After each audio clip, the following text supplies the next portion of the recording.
Hi, and welcome back to Focal Point AFR Talk. Brian Fisher is my name. Great to have you in the conversation today. As you are aware, the Supreme Court is going to be ruling on the issue of a sodomy-based marriage, same-sex marriage.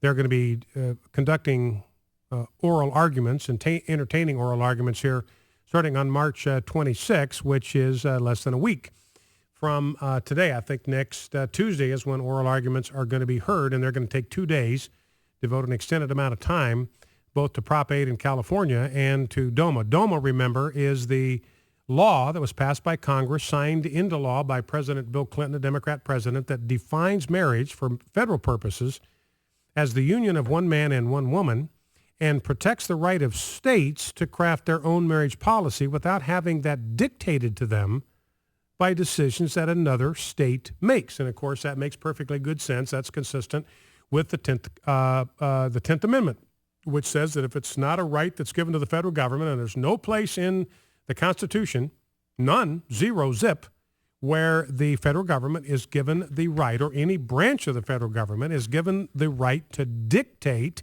to all of the states' marriage policy. It's just not in there. The Constitution is silent about marriage.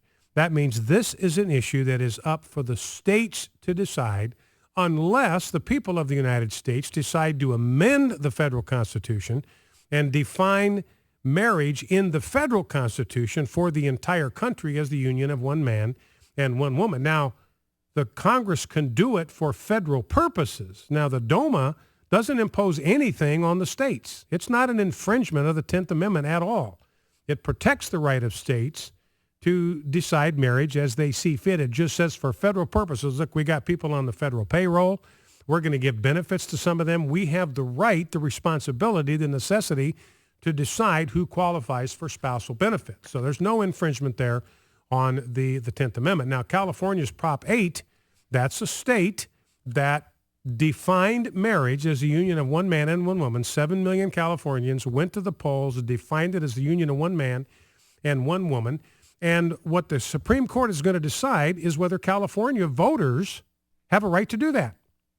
Whether the voters of California, the citizens of California, have the right to govern themselves. Do they have the right to craft their own policy on issues of family and marriage? Do they have a right to decide what their own state constitution ought to be? Or are 7 million Californians going to be disenfranchised by 9 bigoted tyrants wearing black robes in Washington, D.C.? And it's probably going to come down to Anthony Kennedy. You're going to have one tyrant, one black-robed tyrant, Anthony Kennedy, is going to be deciding marriage policy for 310 million Americans, overriding the will of 7 million California voters. This thing should not even be before the Supreme Court. California voters have made their decision what they want to do with their Constitution. That should be the end of the matter. But that's we're not living life as it ought to be. We are living with a legal landscape that's been butchered virtually all out of recognition. But what this brings to the issue is the question of what is the purpose, or what are the purposes of marriage? And I've got a column that's up at instantanalysis.com, onenewsnow.com. You can get to it either way. I've got a column up today that defines the purposes of marriage. And I'm going to go over some of the content of that with you. If you want to read it for yourself, you can go to onenewsnow.com or instantanalysis.net. And the title of the column is The Purposes of Marriage. Now, there are 3 purposes of marriage by God's design. And we know this both from nature but also from Scripture, what we read about God's design for marriage in Scripture. And the point here is gay, quote, marriage, end quote, counterfeit marriage of the same-sex variety cannot fulfill even one of the purposes of marriage. In other words, there's no point in trying to define marriage until you have identified what its purposes are. For what reason or reasons does marriage even exist? Why does it exist as an institution? What are its purposes? And I suggest that there are 3 purposes for marriage. And same-sex marriage cannot satisfy even a single solitary one of these purposes. The first purpose is companionship. That's the first purpose of marriage. Remember, when God made Adam, he said, it's not good for the man to be alone. I will make him a helper who is suitable for him. So Eve was designed, his wife was designed to be someone who completed him, who complemented him, who met his need for a companion, someone who would relieve his loneliness and be his mate for life. So the first thing we learn about marriage is it's not primarily about sex or children. It is about God's design for male and female to be in paired married relationships in order that they may know the joys of intimacy and companionship. So husbands and wives are friends first, lovers second, and parents third.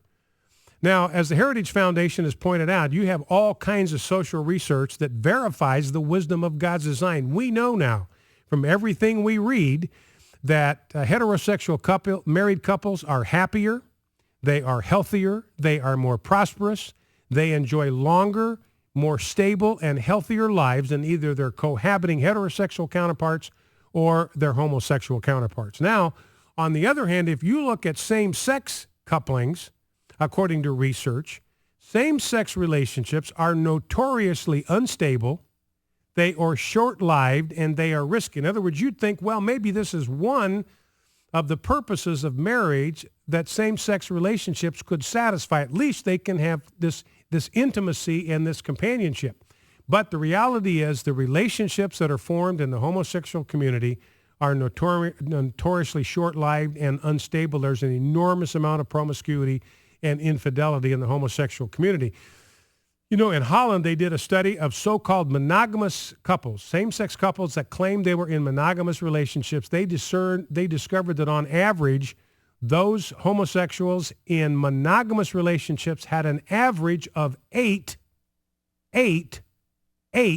outside sexual partners every single year.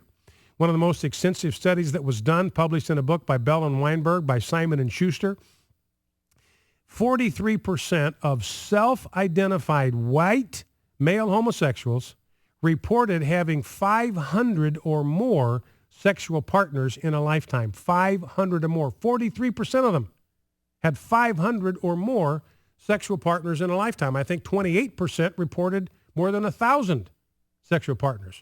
So the point here is that there's something pathological about homosexual behavior and homosexual couplings. They cannot even satisfy this most basic purpose of marriage, and that is for intimacy and companionship. Now, the second purpose for marriage is sex. First is companionship. Second is sex. God said the two shall become one flesh, referring to sexual intimacy, sexual union. So sex is God's idea. It's a good idea. He invented it. He likes it. He created it for our enjoyment and pleasure as well as for procreation. And it's the most powerful and therefore the most dangerous drive that human beings can experience. Now, a society needs to know that there is a place where sexual expression is legitimate and is going to enjoy the approval and the endorsement of the rest of society. Every society needs that.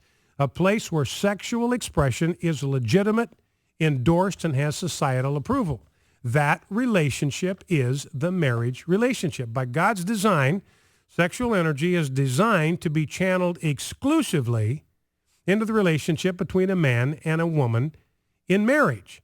So when the sexual energy of both man and woman are channeled, directed into the marriage relationship between a husband and wife, then it becomes not only a source of life and procreation, but also of connectedness and bonding and intimacy. So sex is like a mighty river. There's a lot of power there if it is channeled, if it is harnessed, if it is channeled. It can be used to generate power. It can be used to generate heat. It can be used to generate light. It can be used to irrigate and create an abundant harvest. If that energy of a mighty river is not channeled, however, it can leave nothing behind but a trail of debris and destruction. Now, you know, our society recognizes that marriage is the place for sex, whether they admit it or not, because think about this. there's never been a single scandal anywhere that involved a husband sleeping with his wife. Everybody understands that's what marriage is for. There's no scandal in that. You find out that a husband and wife have been enjoying sexual intimacy. There is no scandal in that. The scandal is when sexual liaisons take place outside the marriage relationship. So that indicates that even in the American people, the laws of nature and nature's God, that sex is for marriage, marriage is for one man and one woman, more deeply embedded in the American psyche than we think. Now, again, we've talked about this before. I don't need to go over this, but you look at the kind of sexual behavior that takes place in homosexual relationships. That's not the kind of sexual union we want to endorse. It's destructive. There are a host of pathologies, whether it's HIV, AIDS, sexually transmitted diseases that are part and parcel of the homosexual lifestyle. So the second reason for marriage is sexual intimacy, and that clearly is designed, whether you believe in evolution or creation as I do, clearly the human body was not designed for the kind of sexual uses that it's put to in the homosexual community. Now, the third purpose of marriage is procreation. It is the procreation of children. Now, this is a biological impossibility in homosexual community. It is impossible for procreation to occur in homosexual liaisons. Children cannot possibly be the result of a homosexual union, but that is the third purpose. Remember, God said to Adam and Eve, be fruitful and multiply and fill the earth. So that's the third purpose of marriage, is procreation of children. And we know from all of the social research that's been done, we've been over a lot of that on this program, all the social research that's been done indicates that the optimal nurturing environment for children is in a home where they are raised by a mother and a father who are married to each other. Fathers have something unique to contribute to the welfare of children, and mothers have something unique. They're not interchangeable. They are not replaceable. If you place children into a home with a missing mother or father, which every gay adoption does, you are depriving that child of something they desperately need and have a right to. So the bottom line is that marriage is about companionship, first of all, sex, number two, and children, number three. Gay marriage cannot legitimately fulfill even one of these three purposes. Focal Point, AFR Talk, back in 2.